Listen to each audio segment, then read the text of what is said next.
தேயிலை தோட்ட தொழிலாளர்களை அங்கிருந்து அகற்ற நடவடிக்கை எடுக்கக்கூடாது என உயர்நீதிமன்றம் உத்தரவு பிறப்பித்திருக்கிறது.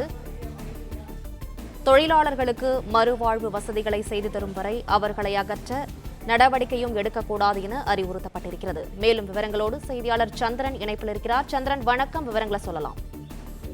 வணக்கம். மாஞ்சேரி தேயிலை தோட்ட தொழிலாளருக்கு மறுவாழ்வு வசதி செய்து தருவதை அங்கிருந்து அவள் அகற்ற எந்த நடவடிக்கை எடுக்கக்கூடாதுன்னு உயர் மதுரை கிளை அறிவித்துள்ளது. வழக்கு தொடர்பாக அரசு தரப்பில் உரிய விளக்கம் பெற்று தெரிவித்து உயர் மதுரை கிளை உத்தரவிட்டுள்ளது. மாஞ்சேரி தேயிலை தோட்டத்தை சேர்ந்த 700 குடும்பங்களுக்கு இலவச வீட்டுமனை பட்டா வழங்குவதோடும் கலைஞர் கனவுள்ள திட்டம் ஈடுகட்டு தர உத்தரவு கூறிய வழக்கு தொடரப்பட்டது.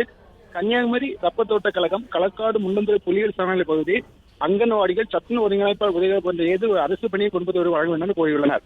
மறு பணி வாய்ப்பு வழங்கப்படும் வரை ஒரு குடும்பத்துக்கு மாதம் 10,000 வழங்க வேண்டும் என கோரியுள்ளனர். திருநெல்வேலியை சேர்ந்த மாஞ்சோலை சேர்ந்த அமுதவன் மதுரைக்கு ஒரு பொதுநல மனு தாக்கல் செய்தார். அதில் மாஞ்சோலை தேயிலை பகுதியில் 700 குடும்பத்தினர் வசித்து வருகின்றனர். மாஞ்சோலை தேயிலை தோட்டத்துக்காக தனியார் நிறுவனங்கள் புத்தக காலம் 2028 ஆண்டு முடிகிறது என ஒரு வெளியேற்ற நடவடிக்கை முன் கோருகின்றார். இந்த வழக்கு இந்த நீதிபதிகள் மகாதேவன், ஜி ஆர் சுவாமிநாதன் அமர்வு முன்பாக விசாரணைக்கு வந்தது. அப்பொழுது நீதிபதிகள் அவர்களுக்கு மனிதர் மூத்த வழக்கின் ஆஜராகி இலங்கை தமிழர்கள் பலருக்கு மறுவாழ்வு திட்டத்தின் கீழ் ரப்பர் கழகத்தில் பணி வழங்கப்பட்டுள்ளது. கேண்டி மறுவாழ்வு திட்டத்துக்காக தொடங்கப்பட்டது. ஆகிய மாஞ்சோலை தேயிலை தோட்ட தொழிலாளர்களுக்கு இலவச வீட்டுமனை பட்டா கலைஞர் கனவுல வழங்க வேண்டும் என கோரிக்கை வைத்தார்.